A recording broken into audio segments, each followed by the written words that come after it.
कहते हैं कि जहाँ पर इज्जत ना हो वहाँ से दूर चले जाना चाहिए। बेकदरों में रहने का कोई फ़ायदा नहीं हुआ करता और जब इंसान मजबूर ना हो तब तो बिल्कुल फ़ायदा नहीं हुआ करता। अब यहाँ पर सानिया इंडिपेंडेंट है, एक घर लेकर रह भी सकती है, लेकिन पता नहीं क्यों ज़िल्लत की ज़िंदगी गुजारना शायद उसे शौक है।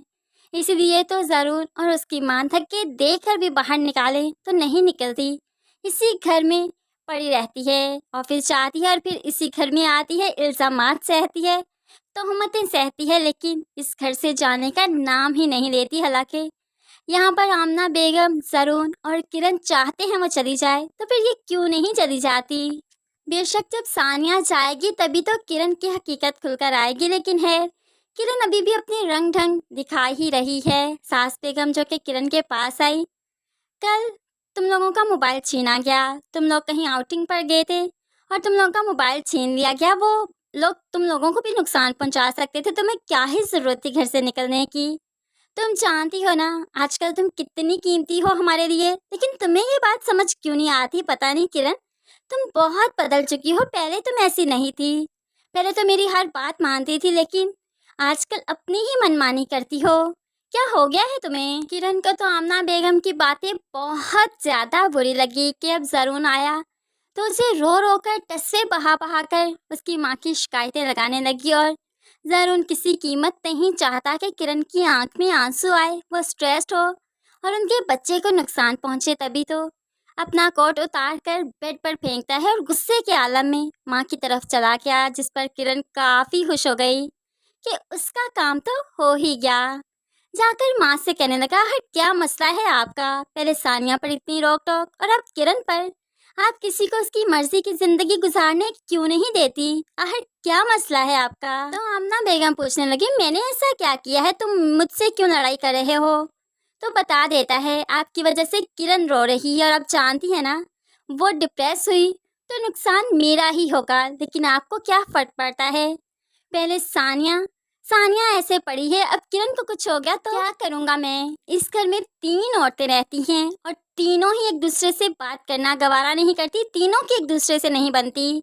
आखिर क्या कसूर है मेरा, आप बताइए।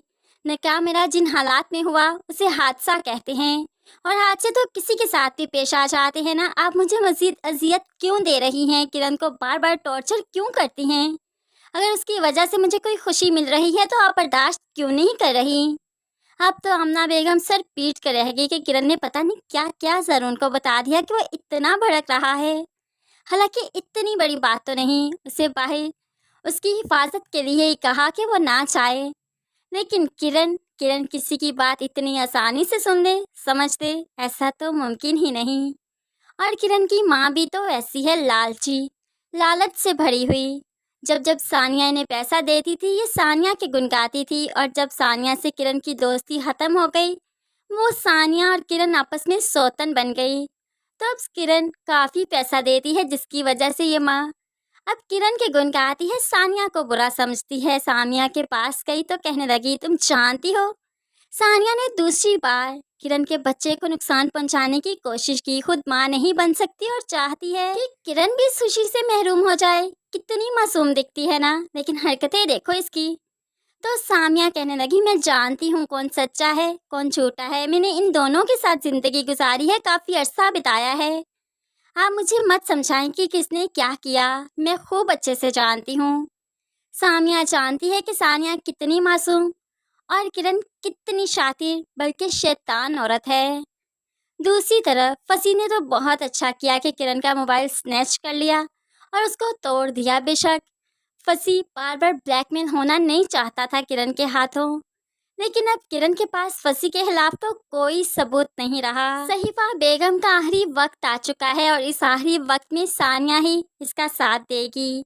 सहीफा वैसे भी सानिया को हॉस्पिटल में देख चुकी है और जान चुकी है कि ये प्रेग्नेंट है। इस तरह से सहीफा ही जरून के सामने सानिया का राज खोलेगी और फिर सारे राज खोलेगी फसी और किरण के भी, और सानिया कितनी अच्छी है ये भी जरून को बताएगी। इस तरह से अब काफ़ी कम टाइम रह गया है कि जरून के सामने सानिया की हकीकत और फिर किरण और फसी की असलियत आएगी। बहुत जल्द ये ड्रामा वाइंड अप होने वाला है, लेकिन काफ़ी अच्छे मोड़ पर जाकर ये ड्रामा ख़त्म होगा, हैप्पी एंडिंग होगी, जिसके बाद हम इसका सीज़न 2 भी ज़रूर डिमांड करेंगे। क्या कहते हैं फ्रेंड्स आप इस बारे में? ज़रूर कमेंट्स में बताइएगा। मज़ीद वीडियोज़ के लिए चैनल को सब्सक्राइब करके साथ ही बेल नोटिफिकेशन ज़रूर प्रेस कर दीजिए, ताकि आने वाली हर वीडियो आप बहुत आसानी से देख सकें।